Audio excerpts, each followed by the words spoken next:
बच्चों सुप्रभात। हमने पिछली कक्षा में सांवले सपनों की याद पाठ का कुछ अंश पढ़ा था। आपको पता ही है सांवले सपनों की याद के लेखक कौन है? जाबिर हुसैन। और ये गद्य की कौन सी विधा थी? संस्मरण, जो उन्होंने याद के रूप में अपने मित्र की, ठीक है ना। और वो कौन मित्र थे? प्रसिद्ध बर्ड वॉचर सालिम अली, है ना। हमने पिछले उसमें कुछ उसका हिस्सा पढ़ा था। एक पर मैं आपको आज उसके ही अगला भाग है उसका वीडियो भेज रही हूँ। आप ध्यानपूर्वक किताब हाथ में लेकर, पेंसिल हाथ में लेकर पढ़ना, और कुछ रह गया हो शब्दार्थ वगैरह तो आप मुझसे पूछ लेना, ठीक है बच्चों। आपने आगे का पार्ट आपको पढ़ने के लिए दिया था, शायद पढ़ा होगा। हमने वृंदावन वाले वहाँ तक पढ़ लिया था ना कि कभी बांसुरी की जादू से खाली हुआ है क्या, ठीक है। आज हम पढ़ेंगे मिथकों की दुनिया में इस सवाल का जवाब तलाश करने से पहले एक नज़र कमजोर काया वाले माने कमजोर शरीर वाले किसकी तरफ जाती है ना। सालिम अली के नाम से हम जो जानते हैं उनका शरीर कैसा था? कमजोर काया माने कमजोर शरीर वाला था। उम्र को क्षति तक पहुंचाने में थोड़े ही दिन तो बच रहे थे। उम्र को क्षति माने 100 साल तक होने में उनके अभी थोड़े ही दिन बाकी थे। संभव है लंबी यात्राओं की थकान ने उनके शरीर को कमजोर कर दिया हो और कैंसर जैसी जानलेवा बीमारी उनकी मौत का कारण बनी हो।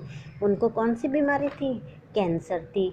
और वो सारे दिन घूमते रहते थे, तो लंबा सफ़र, क्योंकि जंगलों में पक्षियों के बारे में जानने के लिए वो सारा दिन प्रकृति की जानकारी के लिए भ्रमण करते रहते थे, तो कहते हैं कि इसके कारण उनका शरीर थक गया था और अंतिम समय तक मौत उनकी आंखों से वह रोशनी छीनने में सफल नहीं हुई जो पक्षियों की तलाश और उनकी हिफाजत के प्रति समर्पित थी।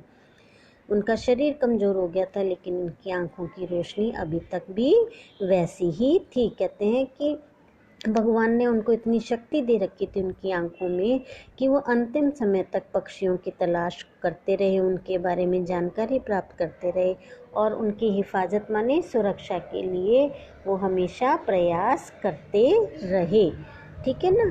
तो सालिम अली की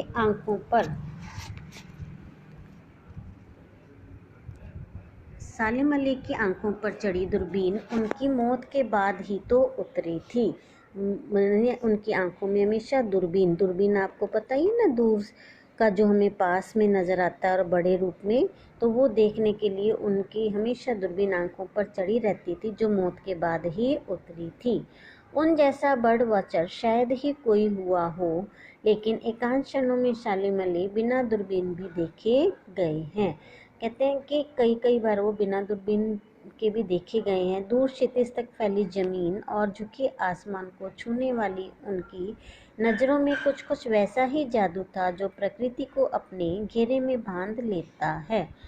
कहते हैं कि जो सालिम अली थे वो दूर क्षितिज आपकी पुस्तक का नाम भी है ना, जहाँ आकाश और धरती का छोर मिलता है, तो फैली जमीन और झुके आसमान को, झुका आसमान माने जहाँ ऐसे लगता है कि आसमान और ज़मीन मिल रहे हैं, वहाँ पर उनकी जो नज़रें थी, नज़रों में कुछ वैसा ही जादू था जो प्रकृति को अपने घेरे में बांध लेता था। उनकी नज़र प्रकृति को इतनी जल्दी आकर्षित करती थी ना, वो प्रकृति की हर चीज़ को, ठीक है, आकर्षित कर लेते थे। हर चीज़ में उन्हें प्रकृति की सुंदरता नज़र आती थी। हम तो प्रकृति को प्रकृति के हिसाब से नहीं देखते, इंसान की नज़र के हिसाब से देखते हैं, लेकिन जो उनकी नज़र थी वो, यानी कि कहने का क्या तात्पर्य है, वह हर एक पक्षी की जो भी जाति होती थी उसको भी सूक्ष्मता से देखते थे। प्रकृति के कण कण को, चाहे वो पेड़ पौधे हैं, चाहे वो फूल हैं, पत्ते हैं, ज़मीन है, आसमान है, सबको वो सूक्ष्मता के साथ देखते थे, ठीक है। उनको एक प्रकृति कैसी लगती थी? एक हंसती खेलती रहस्य भरी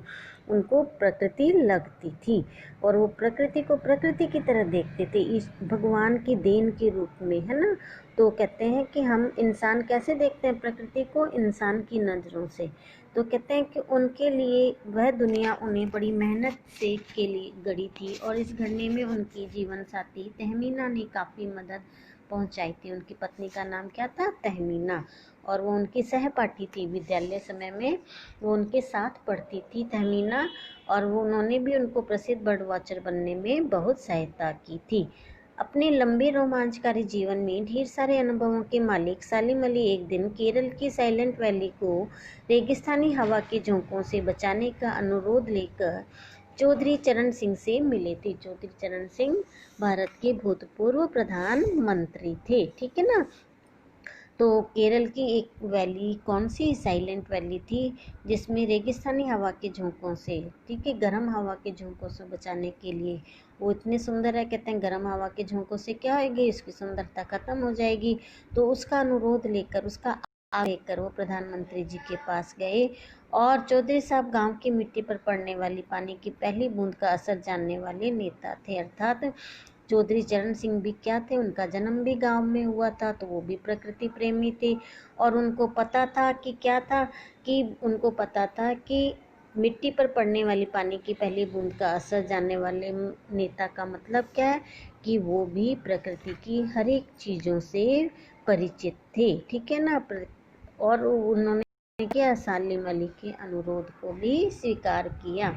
पर्यावरण के संभावित खतरों का जो चित्र सालिम अली ने उनके सामने रखा, उसने उनकी आंखें नम कर दी। सालिम अली ने जो बताया ना, पर्यावरण से साइलेंट जो प्रदूषण है उससे साइलेंट वैली कैसे ख़त्म हो जाएगी रेगिस्तानी गर्म हवा के झोंकों से, तो उनका मन था वो भी क्या हुआ, पिघल गया और उनकी आंखें नम हो गई कि केरल की साइलेंट वैली जो इतनी सुंदर वैली है उसको बचाने का हमें निश्चित रूप से प्रयास करना चाहिए।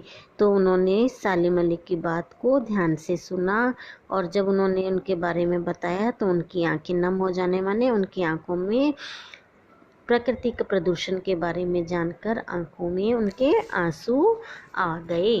तो प्यारे बच्चों, अब इसका एक पार्ट और रह गया, उसका वीडियो मैं आपको और भेज दूंगी, आप ध्यान से पढ़ना, ठीक है ना।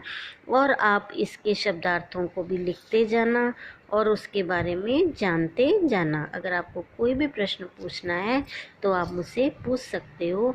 पाठ का नाम हमारा है सांवले सपनों की याद, जाबिर हुसैन ने लिखा था और किसके लिए, प्रसिद्ध बर्ड वॉचर सालिम अली के बारे में, जो सालिम अली प्रकृति प्रेमी और पक्षी प्रेमी दोनों थे।